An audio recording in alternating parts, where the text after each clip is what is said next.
အစတုန်းကတော့ဇီးဇီးရဲ့မျက်လုံးလေးတွေကအရန်လှတာပဲတဲ့ခုများကြတော့နှစ်မျက်လုံးပြူပြူနဲ့ငါ့ကိုမကြည့်နဲ့တဲ့အေးပါနင်မှုချိုးမြစ်ချိုးပြောသွားတယ်ငါရဲ့မျက်လုံးပြူပြူနဲ့နောက်ထပ်ဇီးကွက်ဘဏ္ဍကောင်ကိုကြွေအောင်လုပ်ပြအောင်မလဲဆိုတာနင်စောင့်ကြည့်လိုက်ဇီးကွက်ကောင်မစနဲ့ငါလေလို့တော့စမကွာတော့ရောမစနဲ့မစနဲ့လို့ကွာတော့ဘာကောင်းလဲဒီပြန်လိုက်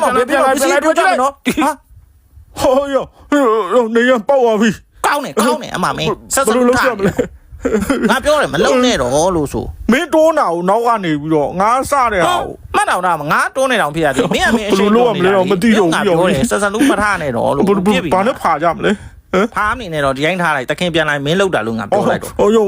အဲ့လိုမရက်ဆက်နဲ့လေမင်းကလေအပုတ်ကြီးတော်တော်ကြီးတယ်ငါခေါင်းတစ်လုံးစာလုံးရှိတယ်ဘလို့လောက်ကြမလဲအကြံပေးဟုတ်ဘာအကြမ်းမှမရှိဘူးငါရှိမှာငါတော့မင်းလောက်တာလို့ပဲပြောမှာမင်းစောက်ကမြင်းရောထားရင်လည်းခေါင်းနဲ့စောက်မိပြီးတော့ပောက်သွားတာလို့ငါပြော